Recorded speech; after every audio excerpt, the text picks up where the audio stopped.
What's going on, my exotic family? It's your boy Dre. Welcome back to another video. So today's video we're going to be talking about one of my more oddball snakes, or snakes that you just don't see as often, but I've been getting a lot of questions about them lately. So we're going to be talking about my scaleless Texas rat snake Cubert. A lot of people have a lot of questions about these guys, and a lot of people often give out the wrong information about these guys based on what they read online, or maybe what someone may have said about them or what they have heard, whatever. But I'm here to basically give my point of view, my experience, but also state some facts as well about these guys. So stay tuned.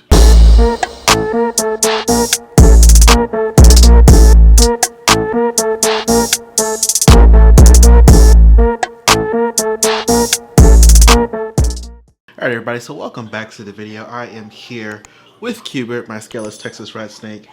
For those of you that have been following me for a while, and you guys know the history behind him, as you can see, he is quite big now. So he is, I would say he's pushing just close to 4 foot, if not there, but he's definitely growing nonetheless. Cubert is also the notorious snake that got out on me twice. So that is this guy, but as you can see, he's been eating fairly well, put on some weight, so he's not squeezing through any more cracks or anything. So that is Cubert. Like I said, he is my scaleless snake, and we are here basically to talk about if these guys make good pets.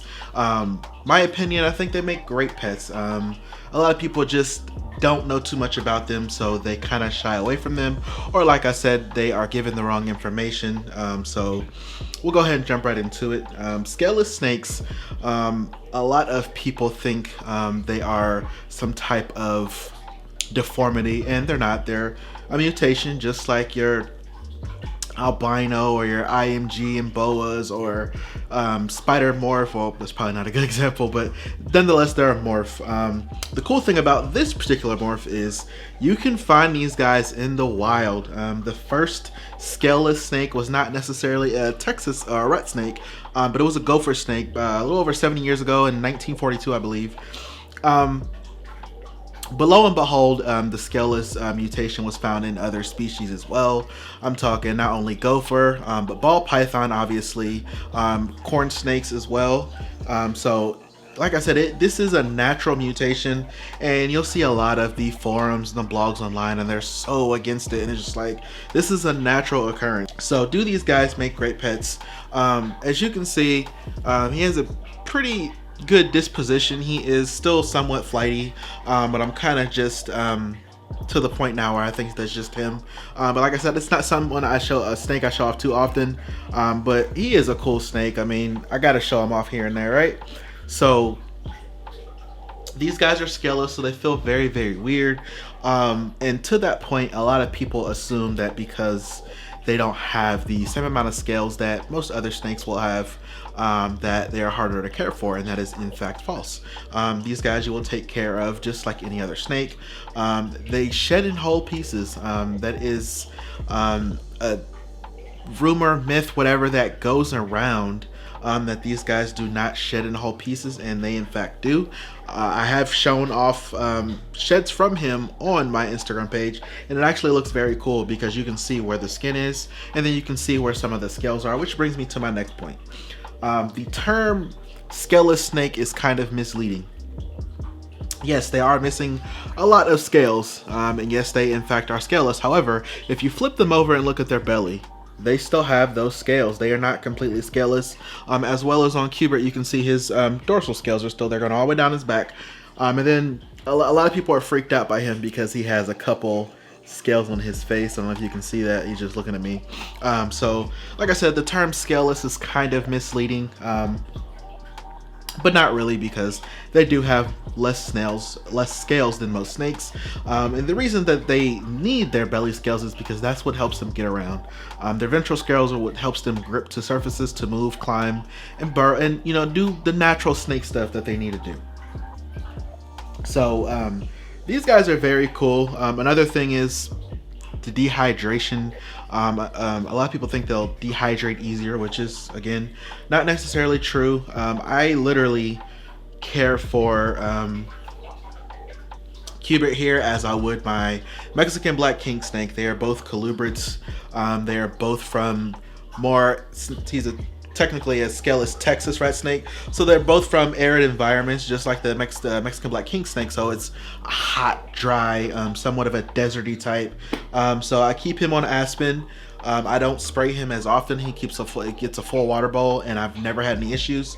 I got Cubert as a hatchling. He is now 2 years old. Like I said, I've never had any issues with him. So a lot of people just assume that you have to feed them more and you just have to do this crazy amount of excessive, just the care is completely different. It's not at all the case. And that's literally the purpose of this video, is just to kind of the people who are curious about it, or if you are curious about it, or if you're just curious and you want to get one, you would literally care for these guys just like you would any other snake. Now I know there are some species of scaleless creatures where the care is different. An example, the silkback bearded dragon. Those guys, the care for them is going to be a lot different, and you have to kind of go above and beyond to make sure that those guys are getting the proper care. You can't treat them just like any other bearded dragon. You're not supposed to keep them with any other bearded dragons. The skin is a lot more sensitive, so you just have to be very careful.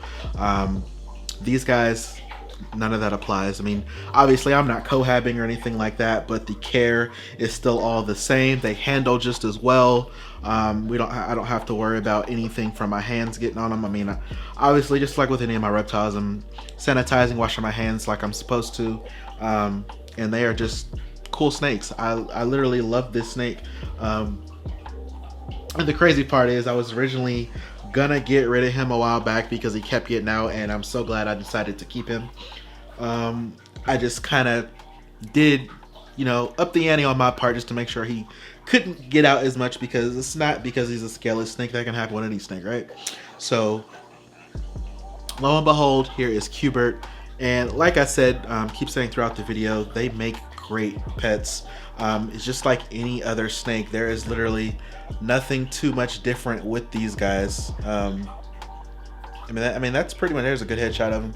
That's pretty much it. And I did a video on the scaleless snake before, and I literally just watched it a couple weeks ago, and oh, it's horrible. So I wanted to just remake the video just with some updated information, and also give you guys an update on Cubert, the Skelis Texas rat snake, so you guys can see how he's doing. He is alive and well, and he's doing very, very good for me. So that is pretty much it. That's pretty much all I have for you guys. I hope you guys enjoy it. Skelis snakes are definitely cool. They're not talked about often. It's just a snake you see here and there. And yeah, I mean, that's definitely it. I don't take him out super often, but I definitely wanted to show him off to you guys so you guys can see what he looks like, how he's doing, how big he's gotten, and also give you my honest opinion on these guys. So hope you enjoyed the video. Stay tuned for more videos. Make sure you hit that subscribe button, hit the like button if you like the video and you like the content I'm pushing out. Make sure you hit that notification bell so you don't miss an update, and drop a comment and let me know what you guys think of the video. I would greatly appreciate your feedback. Let me know how you feel. Follow me on Instagram at DW Exotics, and stay exotic.